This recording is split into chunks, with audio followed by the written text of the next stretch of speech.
Hello everyone, welcome back to our class. So today's topic as usual আমরা three type sentence রেখেছি। Translation আমরা spoken structure যেভাবে আমরা একেবারে A to Z আমরা আগে লেখাটা শিখব এবং সেন্টেন্সটা কিভাবে গঠন হচ্ছে সেটা দেখব, তারপরে আমরা বলা প্র্যাকটিস করব। ঠিক আছে, স্পোকেন মানেই যে আমরা একেবারে কথা বলে দেব সেটা না, সেটা তো কথা বলার আগে আমাদের ব্যাপারটা শিখতে হবে, মনে রাখতে হবে জিনিসগুলো, তারপরে সো আমরা এই প্রাইমারি স্টেপটা আমরা এখানে দেখব যে কার পরে কোনটা বসছে, ওয়ার্ডগুলো কিভাবে গঠন হচ্ছে, তারপরে আমরা প্র্যাকটিস করব। সো ইংরেজি আমার বোঝার বাইরে, মানে অনেক সময় আমরা বলি না যে আমার কল্পনার বাইরে, আমার বোঝার বাইরে, এই বিষয়টা তোমার বোঝার বাইরে নয়। আবার যদি নয় বলি, আবার এই আঁকাটা ছেলেটার বোঝার বাইরে ছিল, আমরা প্রেজেন্টে বলতে পারি আমার কল্পনার বাইরে, তোমার বোঝার বাইরে। তোমার কি কল্পনার বাইরে ছিল এই বিষয়টা? তুমি কি কল্পনা করোনি, কল্পনার বাইরে ছিল এই বিষয়টা?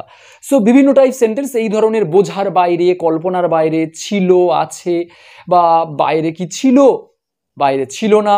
সো আমরা সমস্ত সেন্টেন্সগুলো আমরা এখানে দেখব এই ধরনের সেন্টেন্সগুলোতে ইংরেজি আমার বোঝার বাইরে। সো চলো আমরা যেমন বলি সাবজেক্ট, আমরা কোনটা শুরুতে ইংলিশ,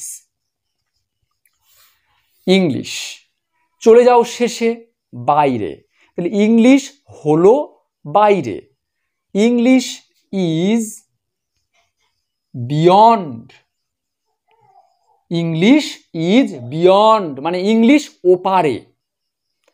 কিসের ওপারে? আমার বোঝার বাইরে, আমার বোঝা, বিয়ন্ড মাই আন্ডারস্ট্যান্ডিং। আন্ডারস্ট্যান্ডিং ছাড়াও তোমরা বলতে পারো কম্প্রিহেনশন, কম্প্রিহেনশন। সো এখানে কম্প্রিহেনশন ও ব্যবহার করতে পারো আন্ডারস্ট্যান্ডিং এর বদলে। তাহলে ইংরেজি আমার বোঝার বাইরে, ইংলিশ ইজ বিয়ন্ড মাই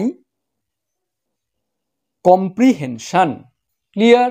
বা English is beyond my understanding, এই বিষয়টা তোমার বোঝার বাইরে, এই বিষয়টা তোমার কল্পনার বাইরে। যদি বলি বোঝার বাইরে না বলে বললাম কল্পনার বাইরে। চলো তাহলে আমি এখানে কল্পনা লিখে রাখি, কল্পনার বাইরে। সো চলো এই বিষয়টি আমি বলবো দিস ম্যাটার, দিস ম্যাটার বাইরে, তো সেম ভাবে ইজ বিয়ন্ড তোমার কল্পনা, beyond your imagination, imagination, full stop. So this matter is beyond your imagination, clear? Same ভাবে ওই আঁকাটা ছেলেটার বোঝার বাইরে ছিল, ছিল, তাহলে ছিল বললে আমরা এখানে ইজ না দিয়ে জাস্ট আমরা ওয়াজ ব্যবহার করব। ওই আঁকা, that drawing, that drawing is, sorry এখানে ছিল আছে, আমি বলবো ওয়াজ, বাইরে বলতে বিয়ন্ড, ছেলেটির বোঝার বাইরে। সো দ্য বয়েজ, ছেলেটির, ছেলেটির র আছে তো আমি বয়েজ অ্যাপোস্ট্রফি এস, আন্ডারস্ট্যান্ডিং বা কম্প্রিহেনশন। সো চলো এবার আমরা সেন্টেন্সগুলো একটু অন্যরকম ভাবে বলি। ইংরেজি আমার বোঝার বাইরে না বলে যদি বলি ইংরেজি আমার কি, ইংরেজি কি আমার বোঝার বাইরে, আমি কি ইংরেজি বুঝতে পারবো না? ইংরেজি কি আমার বোঝার বাইরে, জিজ্ঞাসা করছি ইংরেজি কি আমার বোঝার বাইরে, এর ইংরেজি কি হবে? ইংরেজি কি আমার বোঝার বাইরে। যখনই আমি জিজ্ঞাসা করব, আমরা যেখানে সাবজেক্ট, আমরা কি জানি ইন্টারোগেটিভ সেন্টেন্সের আগে হেল্পিং ভার্ব, পরে সাবজেক্ট। তাহলে যখন আমি জিজ্ঞাসা করছি এখানে ইজটা ভার্ব, ইজটা এখানে ভার্ব, ইজটাকে আমরা আগে রাখবো। ইজ ইংলিশ, ইংলিশ কি বিয়ন্ড মাই কম্প্রিহেনশন বা মাই আন্ডারস্ট্যান্ডিং বলে আমরা ইন্টারোগেটিভ মার্ক দেব। Is English beyond my comprehension, is English beyond my understanding, ইংরেজি বোঝাটা কি আমার কল্পনার বাইরে, জিজ্ঞাসা করছি। তখন যদি তুমি বলো হ্যাঁ English is beyond my imagination, হ্যাঁ ইংরেজি আমার বোঝার বাইরে, English is beyond my understanding বা কম্প্রিহেনশন। আর কল্পনা বললে ইমাজিনেশন।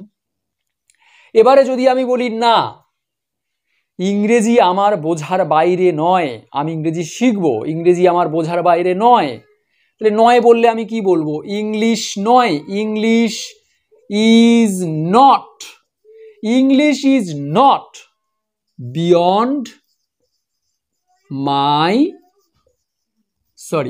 আন্ডারস্ট্যান্ডিং বা কম্প্রিহেনশন।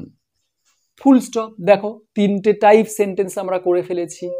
যদি আমি প্রথমেই প্রশ্ন করি ইংরেজি কি আমার বোঝার বাইরে, is English beyond my understanding, তখন কেউ বলল যে হ্যাঁ ইংরেজি আমার বোঝার বাইরে, আমি ইংরেজি বুঝতে পারবো না, English is beyond my understanding. আবার যদি বলি না ইংরেজি আমার বোঝার বাইরে নয়, so English is not beyond my understanding.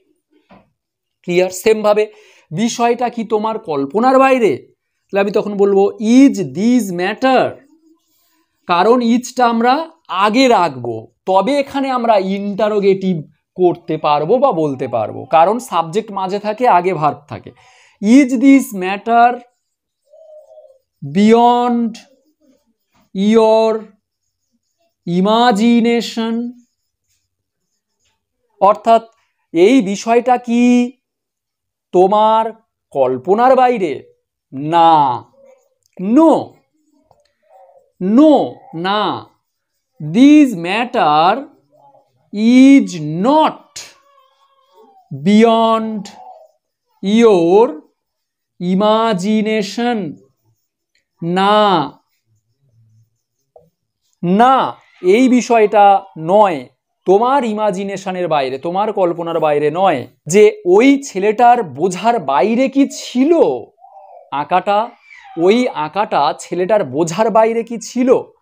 তাহলে আমি তখন কি বলবো? যখন জিজ্ঞাসা করব আমি তখন এই ওয়াচটা এখানে না লিখে আমরা শুরুতে লিখব watch that drawing, watch that drawing beyond the বয়েস আন্ডারস্ট্যান্ডিং বলে ইন্টারোগেটিভ মার্ক দেব। ছেলেটার বোঝার বাইরে ছিল কি ওই আঁকাটা? নো, নো, না, দ্যাট ড্রয়িং ওয়াজ নট, ওই আঁকাটা ছিল না ছেলেটার বোঝার বাইরে বলে আমরা যদি না বলি সেটা এইভাবে বলবো। Look at the board. So এই সেন্টেন্সটা তোমরা মেক করো, আমার হাতের লেখা কি তোমাদের বোঝার বাইরে?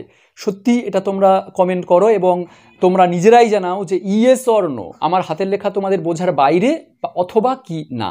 সো তোমরা এটা অ্যান্সার রিপ্লাইও করো যে সত্যিই আমার হাতের লেখা কি বোঝার বাইরে। সো তো আমার হাতের লেখা কি তোমাদের বোঝার বাইরে, তোমরা রিপ্লাই করো। So till then live, next ক্লাসে আবার দেখা হবে এইরকম অনেক টপিক নিয়ে, তোমরা সঙ্গে থেকো। So bye bye.